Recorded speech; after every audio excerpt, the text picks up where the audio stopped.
جو باتیں بندہ کسی سے نہیں کر سکتا وہ اپنے رب سے ڈائریکٹ کرتا ہے، اپنے دل کے سارے دکھڑے اپنے رب کی دہلیز پہ رکھتا ہے اور اپنی ساری ضرورتیں مالک کی چوکھٹ پر رکھ دیتا ہے، اور مانگتے ہوئے بندے کو شرم نہیں آتی، حیا نہیں آتی، بلکہ اس سے مانگتے ہوئے فخر محسوس ہو رہا ہوتا ہے کہ میں اپنے رب سے مانگ رہا ہوں، کسی اور سے نہیں مانگ رہا۔ تو جب اس طرح کا ماحول کریٹ کر کے، اس طرح کا عنصر پیدا کر کے اللہ کے آگے انسان اپنا درد، اپنا دکھڑا بیان کرتا ہے، تو جانتے ہو اللہ اس انسان کو 5 جواب ضرور دیتا ہے۔ اللہ کی طرف سے دیے گئے 5 جواب کیا کیا ہیں؟ جب بندہ اللہ کو اپنا درد بتاتا ہے تو اللہ اسے 5 جواب ضرور دیتا ہے۔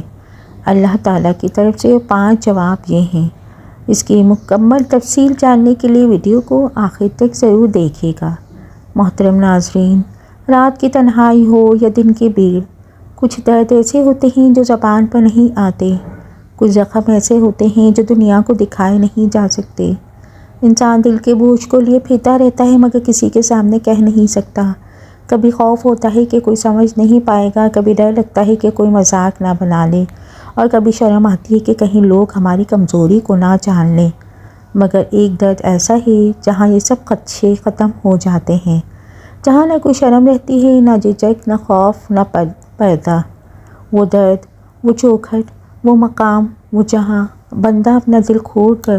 رکھ دیتا ہے، وہ جگہ جہاں آنسوؤں کو چھپانا نہیں پڑتا، جہاں دکھ کہنے کے لیے الفاظ نہ بھی ہوں تو آہیں ہی کافی ہوتی ہیں۔ یہ وہ مقام ہے جہاں انسان دنیا سے کٹ کر صرف اپنے رب سے جڑ جاتا ہے، جہاں وہ سب کچھ کہہ سکتا ہے جو کسی اور سے نہیں کہہ سکتا۔ محترم ناظرین، یہی وہ لمحہ ہوتا ہے جب انسان اپنے رب کی دہلیز پر گر کر اپنے تمام ضرورتیں، اپنے سارے دکھ، اپنی ٹوٹی امیدیں، اپنی بے بسی، سب کچھ اللہ کے سامنے رکھ دیتا ہے۔ دنیا میں کسی کے سامنے مانگنا ذلت سمجھا جاتا ہے، مگر یہاں معاملہ الٹ ہے۔ یہاں مانگنا عزت ہے، فخر ہے، شان ہے۔ دنیا میں کسی کے آگے ہاتھ پھیلانے میں شرمندگی ہوتی ہے، مگر اللہ سے مانگنے میں آنکھوں میں روشنی آ جاتی ہے، دل کو سکون ملتا ہے اور روح ہلکی ہو جاتی ہے۔ جب بندہ اللہ کے حضور اپنے آنسو بہاتا ہے، اپنے خواب اور اپنی حسرتیں سجدے میں رکھ دیتا ہے، تو اس وقت وہ اتنا قریب ہو جاتا ہے کہ جیسے دنیا و ما فیہا سے بے نیاز ہو گیا۔ اور جب وہ دل کی گہرائیوں سے اپنے رب سے بات کرتا ہے،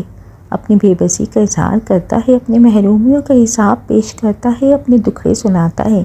تو کیا تمہیں معلوم ہے کہ اس وقت اللہ اس بندے کو کیا جواب دیتا ہے؟ کیا تمہیں معلوم ہے کہ جب ایک بے بس و مجبور بندہ ٹوٹے دل کے ساتھ اپنے رب کے سامنے سسکیاں لے کر اپنی حالت سناتا ہے تو اللہ کی طرف سے کیسا پیغام آتا ہے؟ کیا تم جانتے ہو کہ بندہ جسے دنیا والے کمتر سمجھ رہے ہوتے ہیں، جسے مایوسی نے گھیرا ہوتا ہے، جب اپنے رب سے ہم کلام ہوتا ہے تو اس کے لیے اللہ کی جانب سے کیا خوشخبری آتی ہے؟ اگر تمہیں اس کا اندازہ ہو جائے، اگر تمہیں یہ جواب معلوم ہو جائے، جو تمہارے رونگٹے کھڑے ہو جائیں، تمہارے دل کی دھڑکنیں تیز ہو جائیں اور تمہاری آنکھوں سے آنسو رواں ہو جائیں گے۔ جب بندہ اللہ کو اپنا درد بتاتا ہے تو اللہ کا پہلا جواب، میں تمہیں تم سے زیادہ جانتا ہوں۔ جب بندہ اپنے دل کا درد لے کر، اپنی بے بسی، اپنی تکلیفوں کا بوجھ اٹھا کر اللہ کے دربار میں آتا ہے، آہیں بھرتا ہے، سجدے میں گر کر روتا ہے، تو اللہ تعالیٰ اسے سب سے پہلے یقین دلاتا ہے، اے میرے بندے، میں تمہیں تم سے زیادہ جانتا ہوں، تمہارا ہر درد میرے علم میں ہے، تمہاری ہر تکلیف مجھ سے پوشیدہ نہیں، تمہاری ہر چیخ سنے بغیر بھی میں جانتا ہوں، تمہارے ہر آنسو کو دیکھنے سے پہلے بھی میں سمجھتا ہوں۔ اللہ فرماتا ہے، اور بے شک ہم نے انسان کو پیدا کیا ہے اور ہم جانتے ہیں جو وسوسے اس کا نفس ڈالتا ہے، اور ہم اس کی رگ جان سے بھی زیادہ قریب ہیں۔ یعنی بندہ جب دعا میں اپنا درد بیان کرتا ہے تو اللہ اسے احساس دلاتا ہے کہ مجھے تمہاری تکلیفیں گنوانے کی ضرورت نہیں، میں سب جانتا ہوں، بلکہ میں تمہیں تمہاری اپنی ذات سے بھی زیادہ جانتا ہوں۔ اور یہ سن کر بندے کا دل مطمئن ہو جاتا ہے، کیونکہ دنیا میں کسی کو شکایت ہوتی ہے کہ اسے سمجھا نہیں جا رہا، مگر یہاں تو رب کہہ رہا ہے کہ میں سب کچھ جانتا ہوں۔ جب بندہ اللہ کو اپنا درد بتاتا ہے تو اللہ کا دوسرا جواب کہ میں نے تمہیں کبھی تنہا نہیں چھوڑا، جب بندہ اپنے غم اور دکھڑے بیان کرتا ہے تو اللہ کی طرف سے دوسرا جواب آتا ہے، اے میرے بندے، میں نے تمہیں کبھی تنہا نہیں چھوڑا، میں تمہارے ساتھ تھا جب تم تکلیف میں تھے، میں تمہارے ساتھ تھا جب تمہیں کوئی سہارا نہیں مل رہا تھا، میں تمہارے ساتھ تھا جب دنیا والوں نے تمہیں چھوڑ دیا تھا۔ اللہ نے قرآن کریم میں فرمایا کہ جب میرے بندے تم سے میرے بارے میں پوچھیں تو کہہ دو کہ میں قریب ہوں، میں پکارنے والی کی پکار سنتا ہوں جب وہ مجھے پکارتا ہے۔ سورۃ البقرہ میں ہے یہ آیت، اور یہ وہ لمحہ ہوتا ہے جب بندہ سجدے میں رو رہا ہوتا ہے، اپنا درد سنا رہا ہوتا ہے، مگر اللہ اسے احساس دلاتا ہے کہ تمہارے وہ سارے آنسو جو کسی نے نہیں دیکھے میں نے دیکھے، تمہاری وہ تکلیفیں جو تمہارے دل میں دفن تھے میں ان کا گواہ ہوں، وہ ساری دعائیں جو تم نے آدھی رات میں کی میں نے سنی، اور میں نے تمہیں کبھی تنہا نہیں چھوڑا۔ جب بندہ اللہ کو اپنا درد بتاتا ہے تو اللہ کا تیسرا جواب، تمہارے صبر کا بدلہ ضرور ملے گا۔ بندہ جب دعا میں اللہ کے سامنے اپنی آزمائشوں کا ذکر کرتا ہے، اپنی تکلیفوں پر شکوہ کرتا ہے اور التجا کرتا ہے کہ یا اللہ یہ کب ختم ہوگا، تو اللہ کی طرف سے جواب آتا ہے، میرے بندے صبر کرو کیونکہ تمہاری آزمائش کا بدلہ میں نے محفوظ کر لیا ہے۔ اللہ فرماتا ہے، اور یقیناً صبر کرنے والوں کو ان کا اجر بغیر حساب دیا جائے گا۔ یہ وہ لمحہ ہوتا ہے جب بندے کو اللہ احساس دلاتا ہے کہ اس کا صبر رائے گاہ نہیں گیا، اس کا ہر آنسو اللہ کے ہاں لکھا جا چکا ہے اور اس کی ساری آزمائشیں وہ اپنی بھول جائے گا۔ نبی کریم صلی اللہ علیہ وآلہ وسلم نے فرمایا کہ قیامت کے دن وہ لوگ جو دنیا میں سب سے زیادہ آزمائشوں میں مبتلا رہے، جب جنت میں داخل ہوں گے تو ایک لمحے میں اپنی تمام تکلیفیں بھول جائیں گے۔ یہ جواب سن کر بندے کا دل پرسکون ہو جاتا ہے کہ میرا رب میری آزمائشوں کو ضائع نہیں کر رہا بلکہ وہ انہیں میرے حق میں بدل رہا ہے۔ جب بندہ اللہ کو اپنا درد بتاتا ہے تو اللہ کا چوتھا جواب کہ میں تمہیں وہ دوں گا جو تمہارے وہم و گمان میں بھی نہیں۔ بندہ جب اللہ سے رو رو کر مانگ رہا ہوتا ہے، اپنے دل کی گہرائیوں سے دعا کر رہا ہوتا ہے، تو اللہ اس سے فرماتا ہے، اے میرے بندے، تمہیں لگتا ہے کہ تم جو مانگ رہے ہو وہ سب سے بہترین ہے، مگر میں تمہیں وہ دوں گا جو تمہارے وہم و گمان میں بھی نہیں۔ قرآن میں اللہ فرماتا ہے، اور ممکن ہے کہ تم کسی چیز کو ناپسند کرو حالانکہ وہی تمہارے لیے بہتر ہو، اور ممکن ہے کہ تم کسی چیز کو پسند کرو حالانکہ وہی تمہارے لیے نقصان دہ ہو، اور اللہ جانتا ہے اور تم نہیں جانتے۔ سورۃ البقرہ آیت نمبر 216۔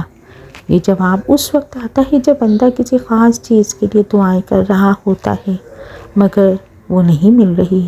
اللہ اسے یقین دلاتا ہے کہ میں تمہاری دعائیں سن رہا ہوں اور میں تمہیں وہ دوں گا جو تمہارے لیے سب سے بہتر ہوگا، کیونکہ تم صرف اپنی آنکھوں سے دیکھتے ہو مگر میں تمہاری تقدیر کا پورا نقشہ دیکھ رہا ہوں۔ جب بندہ اللہ کو اپنا درد بتاتا ہے تو اللہ کا پانچواں جواب کہ میں تمہیں معاف کر چکا ہوں، اور جب بندہ روتے روتے اپنے گناہوں کا ذکر کرتا ہے، اپنی کوتاہیوں کو مانتا ہے، اللہ کے حضور گڑگڑاتا ہے کہ یا اللہ میں خطا کار ہوں، میں نے بہت گناہ کیے ہیں، میں تیری رحمت کا مستحق نہیں، تو اللہ اسے فرماتا ہے، اے میرے بندے، میں نے تمہیں معاف کر دیا ہے۔ اے میرے وہ بندو جنہوں نے اپنی جانوں پر ظلم کیا، اللہ کی رحمت سے نا امید نہ ہوں، بے شک اللہ سب گناہوں کو معاف کر دیتا ہے۔ سورۃ الزمر آیت نمبر 53۔ یہ وہ لمحہ ہوتا ہے جب بندے کے جسم میں کپ کپی ہی توڑ جاتی ہیں، دل ہلکا ہو جاتا ہے، آنکھوں سے آنسو بہنے لگتے ہیں،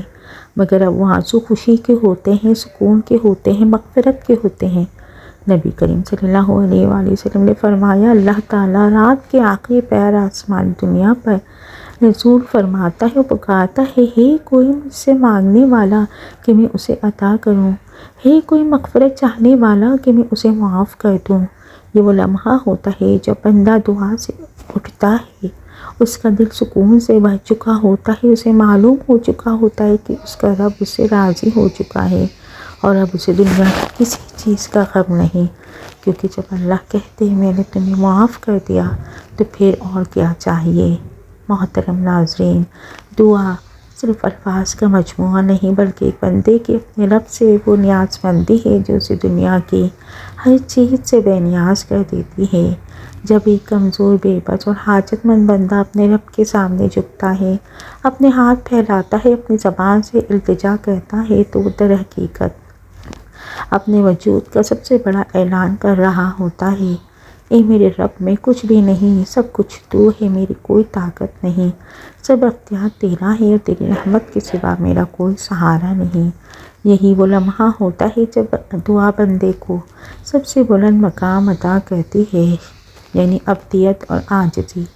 نبی کریم صلی اللہ علیہ وآلہ وسلم نے فرمایا، دعا ہی اصل عبادت ہے، کیونکہ جب بندہ دعا کرتا ہے تو در حقیقت اپنی بندگی کا اظہار کرتا ہے، اور یہی بندگی انسان کی سب سے بڑی پہچان ہے۔ سوچو، جب تمہاری ساری ضرورتوں کا کفیل وہی ہے، جب تمہاری زندگی کی سانسیں بھی اسی کے حکم سے چل رہی ہیں،